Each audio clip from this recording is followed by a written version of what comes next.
queridos irmãos, louvado seja Deus, mais um domingo, um culto de missões, onde nós estaremos reunidos para adorar ao Senhor e reforçar o nosso comissionamento, né? A consciência do comissionamento e a obediência pelo amor é o tema do culto de missões nessa noite. Amém? Nós vamos fazer uma oração e em seguida a leitura dos Salmos 96, onde o Senhor nos convida a proclamar a sua salvação. Querido Deus, grandioso Pai, nós te louvamos, exaltamos e engrandecemos ao teu santo nome, Senhor. Declaramos, ó Deus, que te adoramos, que queremos, Deus, fazer aquilo que te agrada, obedecer ao teu chamamento, fazer, Deus, com que vidas cheguem até vós. Ó Deus, em nome de Jesus, queremos espalhar as boas novas, ó Pai, de que o teu Filho Jesus veio a esse mundo com o objetivo de nos salvar. E que através dele, Senhor, nós fugimos da condenação eterna e podemos, Senhor Deus, habitar com o Senhor eternamente. Deus, coloca essas verdades fortes no nosso coração e que possamos querer, Senhor, naturalmente compartilhar com todos aqueles que se aproximam de nós.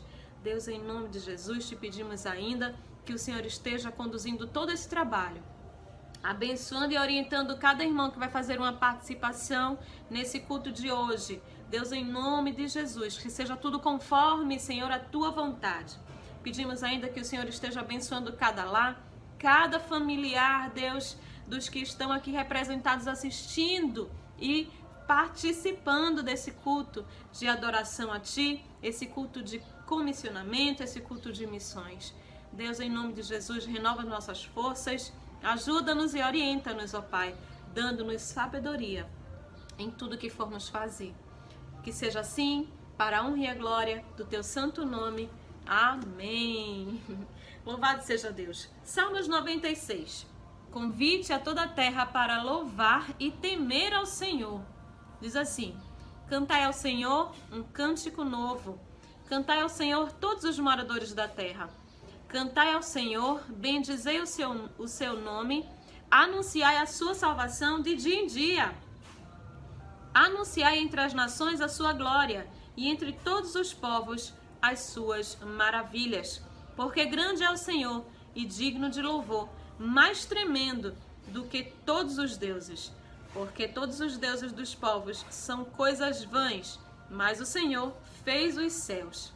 No versículo 12, alegrem-se o campo com tudo o que há nele, então se regozijarão todas as árvores do bosque ante a face do Senhor, porque vem a julgar a terra, julgará o mundo com justiça e os povos com a sua verdade. Amém? Louvado seja o Senhor. Nosso Deus, Ele está aqui nos convocando, né? Nos convidando, nos convocando para proclamarmos as boas novas da salvação. A ordem para anunciarmos a glória do Senhor entre as nações é uma antevisão da grande comissão de Jesus. Jesus nos comissionou antes de subir aos céus. Jesus disse: ide pelo mundo e pregai o evangelho a toda criatura. Nós sabemos que os salmos foram escritos muito antes do nascimento de Cristo, mas o Espírito Santo de Deus é o mesmo. O Jesus Cristo, ele é o verbo, é a palavra, ele já estava aqui nos salmos, dizendo que proclamem a minha salvação. O nosso Deus, ele traz para nós essa missão e nós precisamos ter esse entendimento, porque fomos comissionados, precisamos ter essa conscientização, precisa claro na nossa mente de que somos mensageiros de Cristo e precisamos obedecer ao Senhor por amor. Que Deus nos ajude e que possamos a cada instante proclamar as suas verdades, porque sabemos e nas Escrituras revelam em que Cristo virá para julgar ao mundo, né? Nós vemos aqui no versículo 13 que diz: porque vem a julgar a terra, julgará o mundo com justiça e os povos com a sua verdade. Se você vê aqui no Salmo vizinho 98, ele diz, já no finalzinho, porque venha julgar a terra com justiça, julgará o mundo e o povo com equidade. Então, são muitos os versículos que falam desse julgamento que acontecerá. E em João 3,16 diz que Deus enviou o seu Filho unigênito para que todo aquele que nele crê não pereça, mas tenha vida eterna. Ou seja, não seja condenado, mas tenha acesso à vida eterna. Portanto, você que está assistindo a este culto, que está participando desse culto através das redes sociais, esteja atento, o Senhor quer falar com você. E Ele já está falando que veio para nos salvar. E você é alvo de salvação, se você ainda não foi alcançado. E você que já foi alcançado tem a obrigação, é um dever de partilhar a mensagem da salvação. E que o Senhor nos abençoe.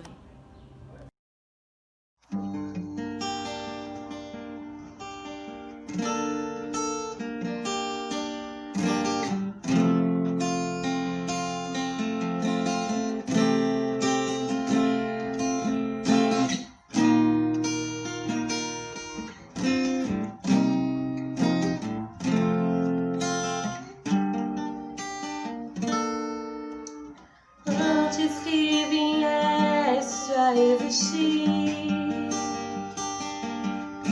traçaste um plano lindo para mim. Quiseste me usar pro teu louvor,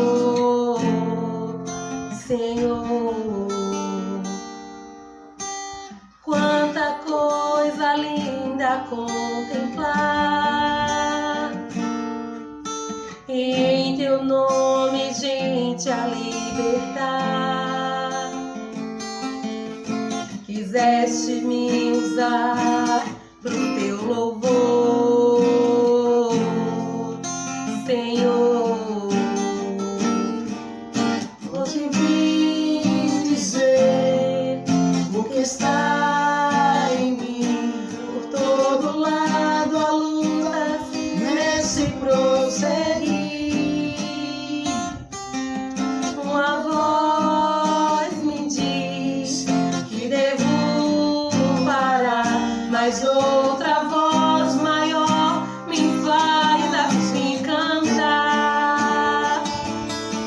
Soberano és tu, Senhor. Soberano és tu, Senhor. Soberano, soberano, soberano és tu, Senhor. Soberano, soberano, soberano és tu, Senhor. É no bom viver ou na provação, soberano és tu, Senhor. Soberano és tu, Senhor, soberano, soberano, soberano és tu, Senhor. Soberano és tu, Senhor.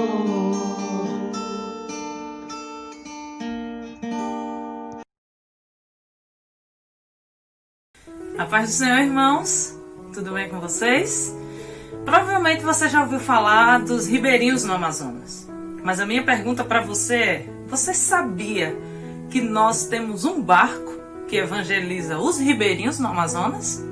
Pois é, evangelizar os ribeirinhos é um grande desafio. E é o que chamamos de a MEPB flutuante. Nós temos o nosso próprio barco, pois é a única forma de poder alcançar toda aquela comunidade que vive à margem do rio. Eu tenho ido ao Amazonas nos últimos 6 anos, pelo menos uma vez por ano. e tenho sido desafiado com a possibilidade de poder fazer mais. Pois somos privilegiados de ter o nosso próprio barco, o nosso instrumento que pode servir de transformação para toda aquela comunidade. E portanto, quando voltei, eu comecei a movimentar os irmãos aqui no Nordeste. De que forma nós poderíamos fazer, o que poderíamos usar, quais recursos disponíveis nós teríamos para voltar ao Amazonas e fazer um período de diferença. Eu não queria mais só enviar ofertas ou orar por aquele povo. E depois de ver a realidade, então, eu entendi que eu poderia contribuir com o avanço do reino.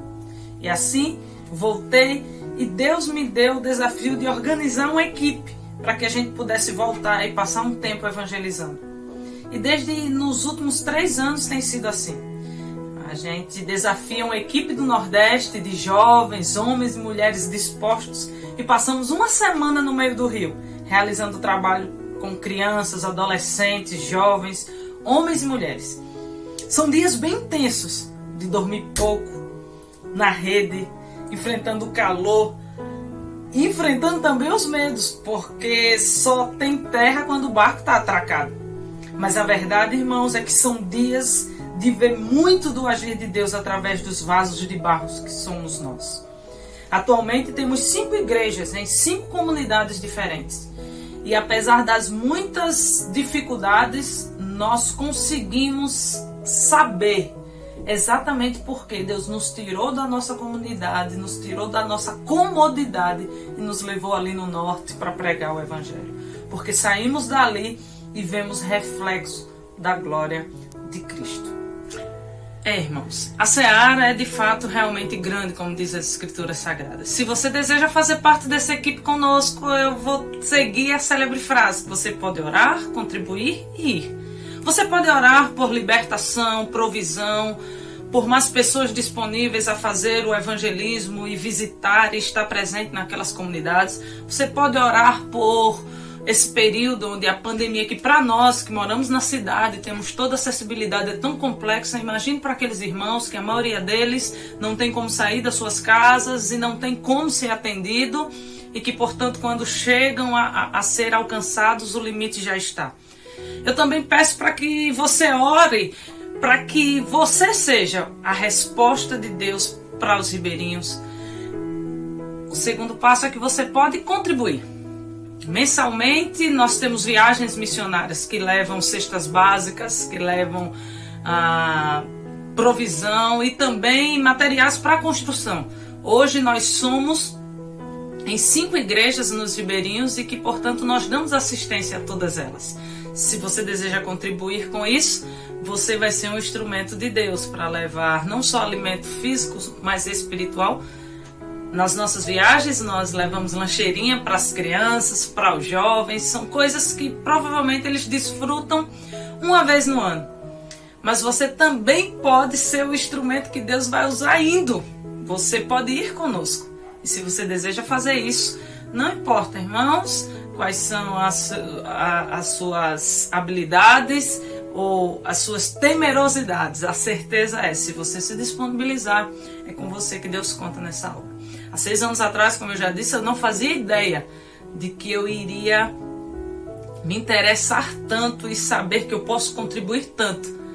Mas uma coisa eu te digo, depois da primeira vez que você vai e que você entra na nossa equipe, nunca mais você quer sair dela, porque é muito bom, apesar dos grandes desafios, saber que você é o instrumento que Deus quer usar nos ribeirinhos. Então vamos orar juntos. Graças te damos, Senhor, pela oportunidade de não só ser desafiada, como desafiar outros a contribuir com as suas vidas, com as suas ofertas e com as suas orações no teu reino. Graças te damos pelo privilégio de ter sido alcançado por esse evangelho. E a tua palavra diz que esse evangelho nos alcança e muda nossas vidas e as nossas perspectivas para sempre. Portanto, Senhor, nós oramos para que tu continues levantando uma igreja forte, uma igreja que sabe o seu papel, uma igreja que se interessa pelas causas nobres do Senhor.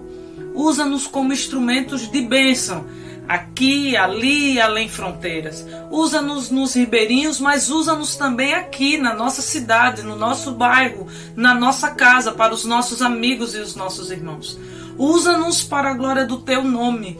Usa-nos porque reconhecemos que somos vasos nas mãos de tu, Senhor, que és o nosso oleiro. Usa-nos para a glória do teu nome, de forma que o evangelho avance e que a luz do evangelho que está em nós brilhe através de nós, alcançando outras vidas, para que o teu nome, Senhor, o teu nome seja erguido bem alto e todos reconheçam a ti como Senhor. Nós oramos agradecidos a ti pela boa obra que o Senhor já começou a fazer, pelos instrumentos, homens, mulheres, jovens, crianças que o Senhor tem levantado. E oramos para que o Senhor levante muito mais e que sejamos esse povo forte que anuncia a tua palavra. A despeito das muitas provas que passamos, oramos pelos méritos de Cristo Jesus na cruz. Amém. Que Deus abençoe a todos.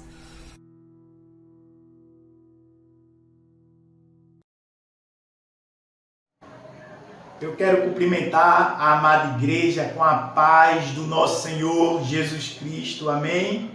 Glória a Deus por mais este dia, este momento de estarmos reunidos para glorificar e exaltar o nome do nosso Senhor. O que é que eu estou fazendo aqui? Eu vim falar do momento da construção. E nada melhor que esta maquete que minha filha Maria Eduarda fez outro dia em uma atividade de geografia na escola. Ela me fez lembrar da importância de estarmos contribuindo constantemente para a construção do nosso templo.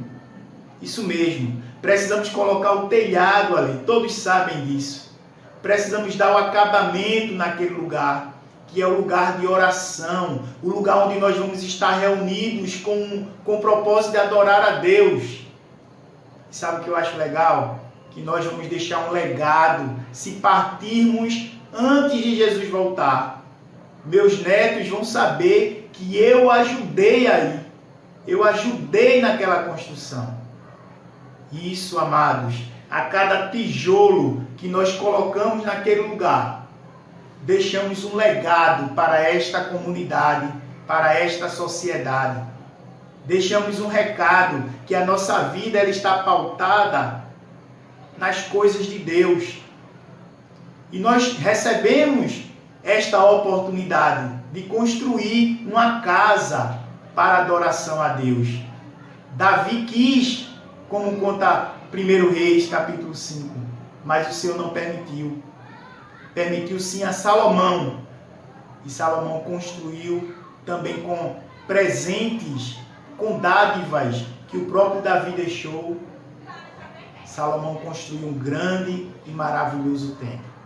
E nós queremos, porque recebemos esta incumbência, assim fazermos. Por isso, eu quero destacar uma palavra: sinergia. Precisamos nos unir como um só corpo, que somos o corpo de Cristo, e executar essa grande obra que o Senhor nos permite realizar. Traçar metas para alcançar os objetivos relacionados à construção. Contamos com a sua colaboração. Contamos com o seu esforço, com a sua dedicação. E mais uma vez, através das suas ações, Deus vai estar sendo adorado, vai estar sendo louvado, vai estar sendo honrado. Que o Senhor continue abençoando a você e a sua família. Em nome de Jesus.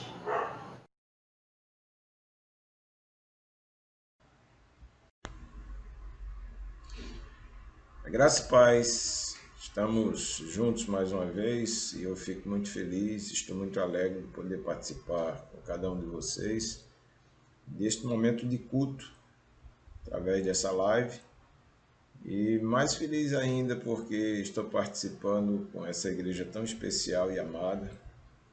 Eu queria mandar um abraço bem forte para cada família aqui representada. Queria mandar um abraço especial para o pastor Inaldo, sua esposa, presbítera Socorro, sua família linda. Agradecer ao convite da nossa missionária Patrícia para ministrar a palavra de Deus a essa igreja tão querida, a igreja de Ponte dos Cavalos, Cabo de Santo Agostinho, Pernambuco. Louvado seja Deus pela vida de cada um de vocês. E hoje nos foi incumbida a tarefa de ministrarmos a palavra de Deus para nos trazer consciência da nossa comissão e da realidade ou da necessidade de fazermos isto por amor. E com certeza o texto escolhido, 1 Coríntios capítulo 9, ele é bem pertinente, para que a gente possa refletir um pouco, meditar um pouco sobre essa tarefa, que é uma tarefa maravilhosa, que Deus nos concedeu, que Deus nos deu, que Deus deu a cada um cristão que é alcançado por essa graça maravilhosa, por essa salvação extraordinária de Deus, por meio de Cristo Jesus. Então o texto de 1 Coríntios 9 vai servir como base, né, para a palavra que eu tenho para vocês nesta noite. Eu não vou ler o texto todo porque ele é bastante longo, tá certo? Mas com certeza eu creio que vocês terão capacidade de fazer isso de uma forma bem tranquila. Mas eu queria ler esse texto a partir do versículo 23, tá certo? Eu vou ler só do 23 em diante. E depois, quando você tiver um tempinho, lê o texto todo, que ele é muito bom, muito maravilhoso, nos ensina coisas extraordinárias. E o texto diz assim, a partir do versículo 23. Tudo faço por causa do Evangelho, para ser também participante dele. Vocês não sabem que os que correm no estádio, todos na verdade correm, mas um só leva o prêmio? Corram de tal maneira que ganhem o prêmio, porque todo atleta em tudo se domina. Aqueles para alcançar uma coroa corruptível, nós, porém, a incorruptível. Assim corro também eu, não sem meta. Assim luto, não como desferindo golpes no ar, mas esmurro meu corpo e o reduzo à escravidão, para que, tendo pregado a outros, não venha eu mesmo a ser desqualificado, em outras traduções, reprovado. Vamos orar e agradecer a Deus por esse texto. Pai, muito obrigado, Senhor, pela oportunidade de estarmos na Tua presença, de ministrarmos a Tua palavra, de recebermos de Ti, Senhor, aquilo que Tu queres nos entregar, Senhor.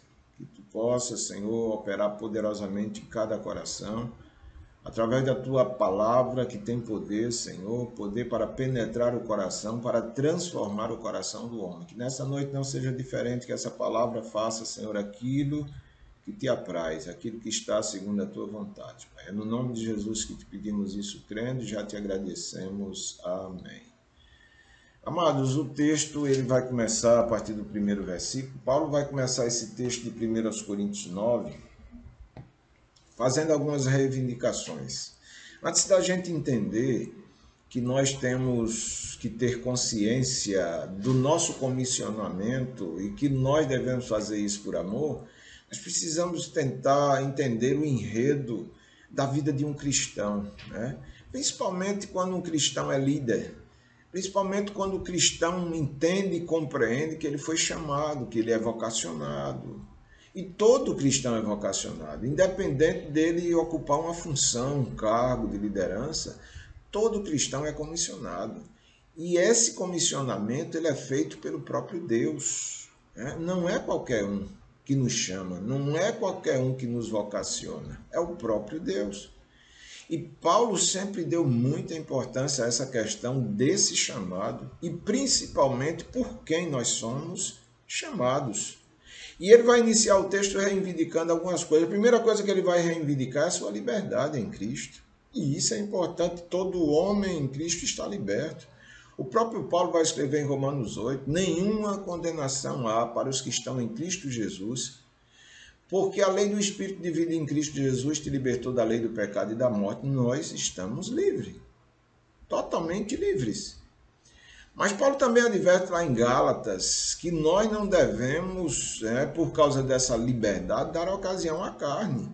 E ele até mostra o caminho que a gente pode fazer para que a gente possa cumprir com essa tarefa, quando ele diz, ande no Espírito e não cumprireis a cobiça da carne. Então a reivindicação de Paulo aqui é uma reivindicação correta, justa, pertinente. Nós somos livres, e ele estava reivindicando isso na igreja de Coríntios. Em segundo lugar, ele vai reivindicar o seu apostolado. O apostolado de Paulo não é um apostolado qualquer, é um apostolado especial. E ele reivindica isso ao mesmo momento em que ele está reivindicando o seu encontro com Cristo, porque foi desse encontro com Cristo que Paulo recebeu o seu chamado para ser apóstolo. Não foi um qualquer que chamou Paulo, foi o próprio Cristo. Quando ele ia no caminho de Damasco para perseguir a igreja naquela época, a Bíblia diz que o próprio Cristo apareceu a ele, derrubou ele da sua montaria e deu a ele a oportunidade de ele conhecê-lo pessoalmente. E nesse encontro, Cristo comissiona o apóstolo Paulo a ser apóstolo dos gentios. Ele está reivindicando isso. No início dessa carta, ele está reivindicando isso. Aliás, no início desse capítulo 9, ele está reivindicando isso. E outra coisa que ele reivindica, e isso é muito importante, é que aquela igreja de Coríntios era fruto do seu trabalho. Ou seja, Paulo não estava se dirigindo a uma igreja qualquer, Paulo não estava se dirigindo a uma coisa que ele não conhecia, mas sim que ele havia forjado através de seu trabalho. Então, Paulo reivindicava o fruto do seu trabalho, que era a igreja de Coríntios. Mas por que Paulo está reivindicando tudo isso? Porque existia na igreja de Coríntios alguns líderes que se diziam apóstolos e não eram apóstolos, eram falsos apóstolos, que estavam questionando a autoridade de Paulo, que estavam questionando a chamada de Paulo, a sua vocação, o seu apostolado, o seu direito de liberdade. E Paulo precisava reivindicar isso perante a igreja. Por isso ele escreve essa carta e ele envia esse texto para aquela igreja, reivindicando tudo isso. Nós vivemos isso nos dias atuais. Nós temos sido rodeados de muitas pessoas que se dizem cristãos, mas não são cristãos. E elas vão tentar afetar as nossas vidas. Mas nós precisamos estar certos que nós temos uma vocação e que essa vocação é dada por Deus, foi o próprio Deus que nos vocacionou e que nós não podemos nos mover da nossa posição e precisamos sim reivindicar tudo aquilo que Deus tem nos dado e darmos como resposta a essas pessoas a convicção de fé que nós temos vivido na presença de Deus. Nunca baixe a cabeça para essas criaturas que muitas vezes querem atrapalhar o seu ministério, que querem atrapalhar a sua vocação. Nunca faça isso, porque você foi vocacionado por Deus, você tem uma vocação dada por Ele, você foi chamado por Ele e você precisa seguir em frente. Paulo está fazendo isso, Paulo está reivindicando para deixar claro. Ele diz aqui no versículo 3, a minha defesa diante dos que me questionam é esta: será que nós não temos o direito de comer e de beber, o direito de levar uma mulher crente como esposa, como fazem os demais apóstolos, irmão do Senhor, o próprio Pedro? Ou será que somente eu e Barnabé temos que trabalhar para viver? Aí ele já inicia aqui uma reivindicação, que é uma reivindicação muito sensível. Nós sabemos que muitos que trabalham para o Senhor como missionários, pastores e outros, dependem do Evangelho, vivem do Evangelho. E ele reivindica isso aqui, embora nesse mesmo texto ele vai dizer que abriu mão do direito de receber salário daquela igreja de Coríntios. E por que ele fez isso? Deixa eu explicar para vocês. Paulo estava trabalhando agora com uma igreja rica, uma igreja poderosa e uma igreja orgulhosa. Por conta disso, aqueles líderes eram imperosos, e achavam que tudo dependia deles, dependia daquela igreja. E Paulo, ao tomar essa iniciativa de abrir mão dos seus direitos, de sobreviver do evangelho naquela igreja, ele vai ensinar uma lição profunda para aquela igreja e vai mostrar para aquela igreja que todas as pessoas que dependem do evangelho não dependem de homens, nem muito menos de igreja, dependem do próprio Deus. É Deus quem sustenta o homem. É Deus quem provê tudo aquilo que nós precisamos. É por isso que Paulo vai fazendo essa questão aqui, tá certo? Para deixar bem claro. Ele, lá no versículo 15, ele vai dizer assim: eu, porém, não tenho feito uso de nenhuma destas coisas, de nenhum desse direito, tá certo? E não escrevo isto para que assim se faça comigo. Preferiria morrer a deixar que alguém me tirasse essa glória. Então Paulo deixa bem claro, e alguns até dizem, Paulo fabricava tenda para sobreviver quando estava em Coríntios. Se Paulo fosse viver das tendas que ele fabricava, ele passava fome. Ao contrário, lá no capítulo 11 de 2 Coríntios, ele vai dizer, tá certo?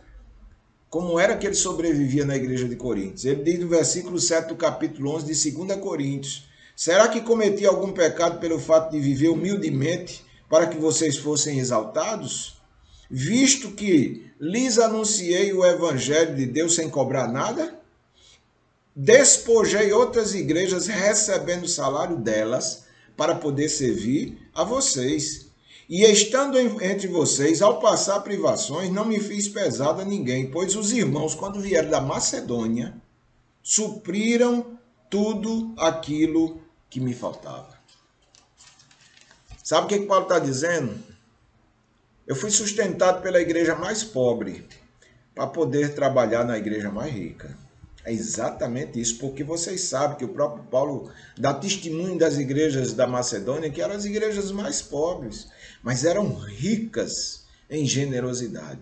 Então Paulo reivindica também esse direito de trabalhar e de viver pelo Evangelho, fato pelo qual ele abriu mão desse direito na igreja de Coríntios para ensinar aquela igreja, para levar aquela igreja um pouco mais de exemplo de humildade e principalmente de submissão a Deus, para que aquela igreja saísse ou descesse daquele trono e pudesse entender e compreender que todas as coisas dependem de Deus. Então todo esse enredo inicial nos mostra de que forma nós devemos não só digerir, né, as acusações, as perseguições que vêm contra nós, mas também de que forma nós devemos nos portar com convicção de fé. Como dizia Jó no ápice do seu sofrimento: eu sei em quem tenho crido. Nós precisamos saber disso. É impossível nós termos consciência de um comissionamento que Deus nos dá e fazermos isso por amor se nós não conhecermos o dono da obra. Se nós não conhecermos o Deus que nos comissiona, se nós não vivermos essa fé no Deus que nos comissiona da forma que Paulo vivia. Porque o princípio da fé, ele se estabelece na confiança que nós depositamos nesse Deus maravilhoso. E aí eu pergunto para você que está nos ouvindo nesta noite: você tem convicção da sua fé? Você é uma pessoa, você é um homem ou uma mulher que confia plenamente em Deus e que faz de Deus o seu verdadeiro refúgio, o seu socorro, a sua fortaleza? Ou Deus só lhe serve como refúgio, socorro e fortaleza nos momentos instáveis, no momento de desespero, de dificuldade? Deus é o nosso Deus em qualquer momento, seja um momento bom ou ruim, Ele é o nosso Deus. E nós precisamos ter convicção, principalmente quando estivermos sendo atacados, atingidos, né, por pessoas que muitas vezes querem desestabilizar-nos da fé. Mas a nossa fé não é desestabilizada facilmente, porque nós temos uma convicção de que existe um Deus que é o dono desta obra e que é o empoderador através do seu Espírito daqueles que fazem essa obra. E nós precisamos estar muito seguros com relação a isso. Então Paulo vai reivindicar tudo isso. Em seguida, Paulo vai mostrar estratégias para que a gente possa conseguir alcançar o coração das pessoas na sua diversidade. Nós temos diversidade de pessoas, nós temos diversidade de cultura, nós temos diversidade de costumes. Por isso nós dependemos de Deus, do seu Espírito, porque é o Espírito Santo de Deus que conhece os corações e ele vai nos usar de acordo com a necessidade das pessoas. É ele quem conhece o terreno que nós estamos trabalhando, para que nós possamos não só usar a semente, que é a palavra de Deus, mas o momento certo de utilizar essa semente. Por isso que ele se faz de judeu para ganhar judeus. Ele diz que se fez como se tivesse lei, mesmo não estando debaixo da lei, porque ele foi liberto em Cristo da lei do pecado e da morte, mas como se tivesse nesse estado para poder ganhar os que estivessem nesse estado. Ao mesmo tempo ele diz que se fez como se tivesse lei para ganhar os que estavam sob a lei, mesmo não estando sob a lei, muito embora estivesse sob a lei de Cristo, Estar lá sob a lei de Cristo é você ser alcançado sem ter mérito, tá certo? Mas pelo mérito do próprio Salvador, que é Cristo. Afinal, quando Deus nos encontrou, nós estávamos mortos em delitos e pecados, e nós não tínhamos a menor capacidade de buscar a Deus. tá certo? Não fomos nós que buscamos a Deus, foi Deus que nos buscou. Por isso que Jesus disse, eu vim buscar e salvar o que se havia perdido. Essa é a realidade dos fatos. Não fomos nós que buscamos a Deus, foi Deus que tomou a iniciativa e nos buscou, e nos achou, e nos encontrou mortos, e nos encontrou perdidos.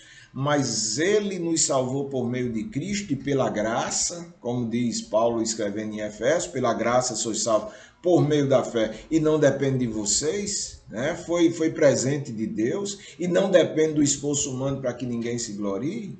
Então nós somos esse produto maravilhoso que Deus, pela sua infinita misericórdia, movido pelo seu grande amor, buscou, restaurou e agora não só comissiona, não só envia, como tem prometido a recompensa daqueles que fizerem esse trabalho e fizerem esse trabalho voluntariamente. Por isso, Paulo, ele vai falando sobre essa estratégia, né? E ele diz uma coisa muito interessante. Lá no versículo 21 em diante, né, ele vai falando sobre os que estavam sem lei, e ele vai trabalhando essa questão, e ele diz, ao sem lei como se eu mesmo fosse, não estando sem lei para com Deus, mas debaixo da lei de Cristo, para ganhar os que vivem fora do regime da lei, e firme e fraco para com os fracos, a fim de ganhar os fracos, fiz-me tudo para com todos, a fim de, por todos os modos, salvar alguns. E ele tinha consciência de que o trabalho dele não ia alcançar todos, porque nem todos vão crer, né? A Bíblia é bem clara sobre isso, nem todos vão crer. Mas nós precisamos pregar o evangelho a todos, porque o comissionamento que nos foi dado foi sair para ir pregar o evangelho a toda criatura. É o evangelho todo a toda criatura, tá certo? Quem crê e for batizado será salvo, quem não crê será condenado, né? E João diz que aos que creram, deu-lhes o poder de serem feitos filhos de Deus, que é o que nós somos, e nós somos porque nós cremos, tá certo? Essa é a grande dádiva que Deus tem nos dado. Então ele mostra essa estratégia que nós precisamos identificarmos com as necessidades do outro. Você não precisa se identificar com os pecados dos outros. Você não precisa pecar para ganhar um pecador. Não, você precisa se identificar com a necessidade dele para ganhar ele, tanto quanto você foi ganho por alguém. Então, Paulo traz toda nesse bojo desse texto, ele traz tudo isso, reivindicações, ele mostra o direito do verdadeiro cristão, ele mostra as estratégias, até ele chegar nesse ponto que eu chamo do ápice desse texto. A partir do versículo 23, é o ápice desse texto, que eu gostaria que você prestasse bem atenção, porque depende disso, para que a gente possa ter êxito na nossa tarefa de pregar o evangelho a toda criatura. Ele diz, versículo 23, tudo faço por causa do evangelho. Eu não faço isso por causa da igreja, eu não faço isso por causa de fulano, faço isso por causa de homens. Eu faço isso por causa do evangelho. O evangelho, segundo Paulo escrevendo a Romana, é o poder de Deus na vida de todo aquele que crê. Presta atenção nisso. Alguém me perguntou, pastor, eu tenho muita dificuldade de estudar teologia, como é que eu vou saber como viver o evangelho? Eu disse, você não precisa ter curso de teologia para aprender a viver o verdadeiro evangelho. É só você entender que o evangelho é Cristo. Se você quer viver o evangelho, viva o que Cristo viveu, como Cristo viveu. Siga as pisadas do mestre e você vai estar vivendo o evangelho. A gente muitas vezes faz curso de teologia para se aprofundar, para ter um conhecimento mais estruturado, mais organizado. Mas na realidade, viver o evangelho é seguir as pisadas do mestre, é viver como Cristo viveu. Principalmente no quesito chamado amor. Né?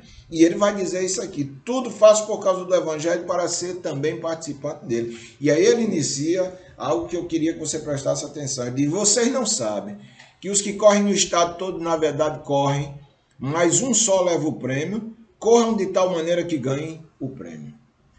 Paulo está dizendo que a nossa tarefa é comparada a uma competição, onde nós temos que correr para poder ganhar um prêmio. E duas coisas eu aprendo aqui. Primeiro, que a tarefa não é fácil.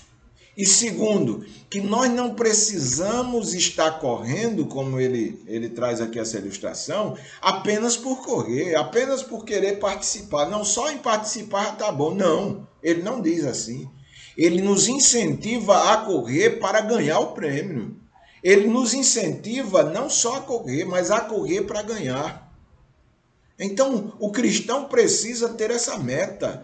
Ele precisa saber que ele está num desafio muito grande, que ele está participando de uma corrida que lhe está proposta, como diz o escritor aos Hebreus, que fala sobre essa carreira que nos está proposta pelo próprio Cristo, mas que nós devemos correr não somente por participar, mas para ter no nosso coração o objetivo de chegar ao final, ao prêmio.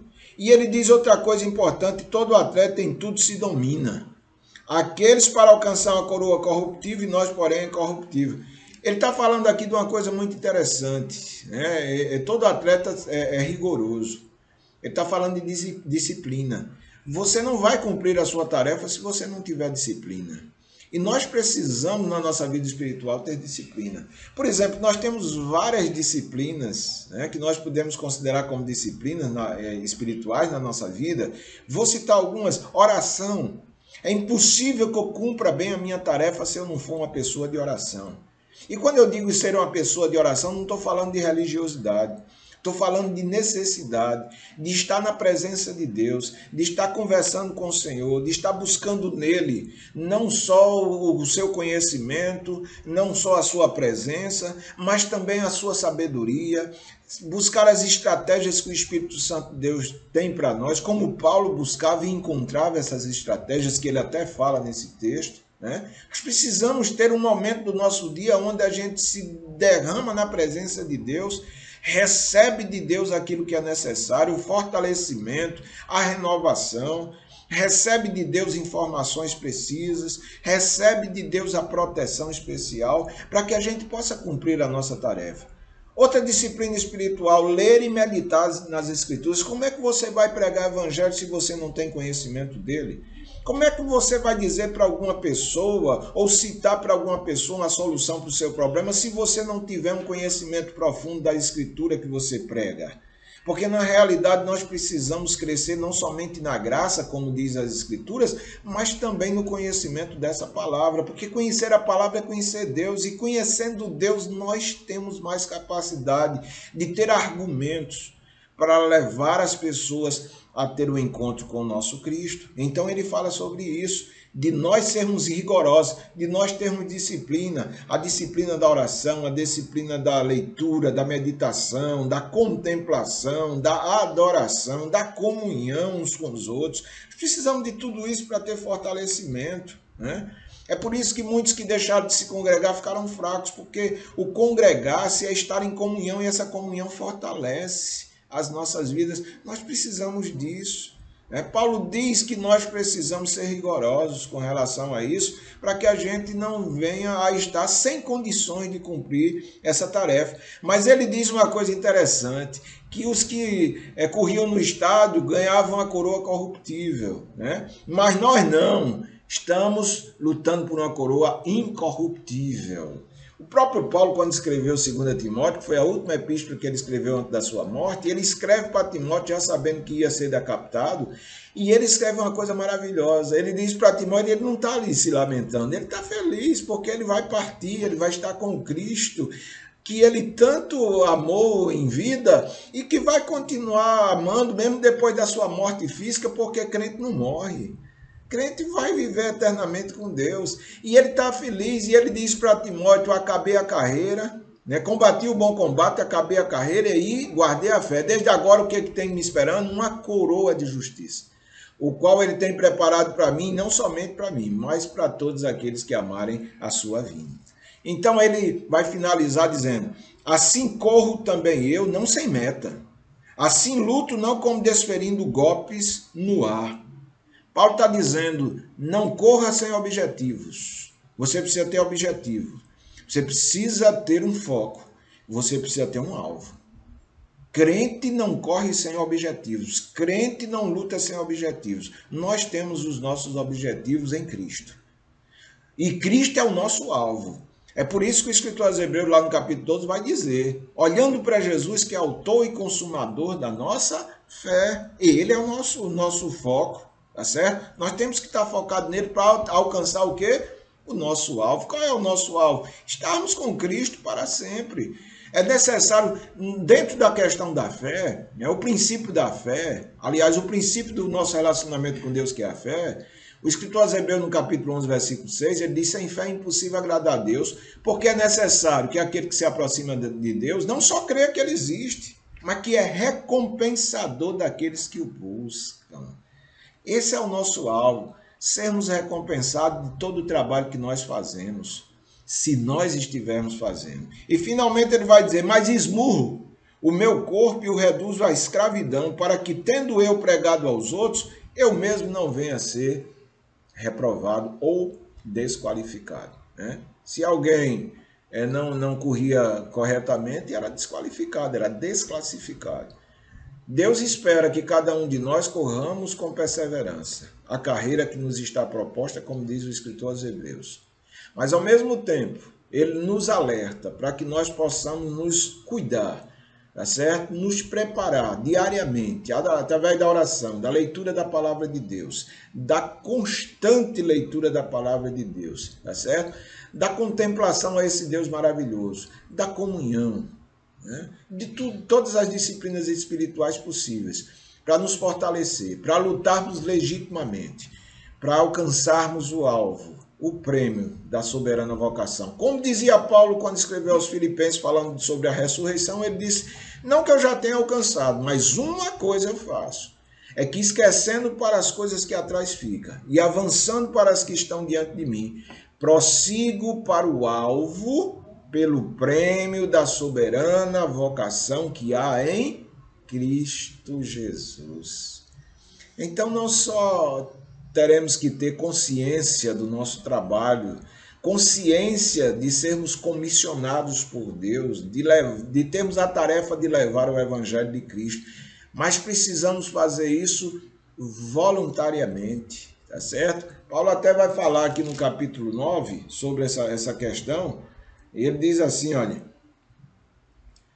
é que anunciando o Evangelho eu o apresento de graça, para não me valer do direito que ele me dá. Tá certo? Paulo está dizendo aqui que o Evangelho precisa ser apresentado de forma voluntária. Porque quando você faz tudo voluntariamente, você vai ter uma recompensa, você vai ter um galardão. Embora que Paulo aqui, ele diz que me foi imposto a obrigação de pregar o Evangelho, entenda que Paulo ele tinha em si mesmo consciência de uma dívida com a igreja, com a obra de Deus, porque ele foi perseguidor da igreja. É tanto que quando ele fala sobre ele ser apóstolo, ele se considera como um abortivo, porque perseguiu a igreja de Cristo. Então Paulo não se achava digno de nada. Por quê? Porque antes de ser alcançado por Cristo, ele perseguiu a igreja. Então Paulo tinha essa dívida consigo mesmo, dentro desse contexto, tá certo? Isso não quer dizer que todos nós vamos ter essa dívida. É claro que nós temos uma dívida também. Nós estávamos perdidos, fomos achados, né? Nós estávamos mortos, mas fomos vivificados em Cristo. E tudo isso foi feito por meio de Cristo, pela graça. E nada disso foi feito por merecimento. E por termos sido alcançados sem merecimento, por termos sido alcançados por essa graça, de graça para nós, mas que foi um preço muito alto para Cristo, nós precisamos retornar a Deus em trabalhos desse nível, né? Voluntariamente, ou seja, precisamos dar de graça aquilo que nós recebemos de graça. E quando nós fazemos isso voluntariamente, com amor no coração, com desejo ardente de alcançar as almas, nós ainda vamos receber um galardão nos céus, dado pelo próprio Deus, tá certo? Que Deus te abençoe, que você possa se estimular através dessas palavras, que você possa entender que você foi chamado, que você foi chamada, que você tem uma vocação, cumpra a sua vocação, não baixe a cabeça diante de problemas, adversidade e nem muito menos diante de pessoas que estão tentando desestimular você ou dizer que você não é uma pessoa de Deus. Você é uma pessoa de Deus e Deus está na sua vida, e se você não desistir, você não só vai cumprir a sua tarefa, como um dia você vai estar na presença de Deus sendo galardoada pelo próprio Deus, tendo a recompensa do teu trabalho e da tua confiança que você depositou em Deus, tá certo? Que Deus abençoe vocês de forma muito especial, que Deus abençoe essa igreja linda, que nós temos muitas saudades, mas por motivo superior nós não tivemos condições de continuar com vocês, mas louvo o nome de Deus por ter conhecido essa igreja maravilhosa. Que Deus abençoe a cada um de vocês, em nome de Jesus.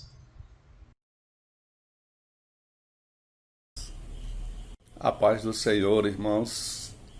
Graças a Deus por mais este culto, por tudo que o Senhor tem falado ao nosso coração, através dos louvores, através da palavra. Agradecemos a Deus por esse momento maravilhoso na sua presença. O salmista, ele já dizia que se alegrou em ser convidado a ir à casa do Senhor. E realmente é uma alegria muito grande poder participar do culto, participar das bênçãos do Senhor, como Deus tem falado aos nossos corações nesses dias. Agradecemos aos irmãos do Louvores, agradecemos também ao pastor Rui por esta palavra, que Deus continue se abençoando o seu ministério.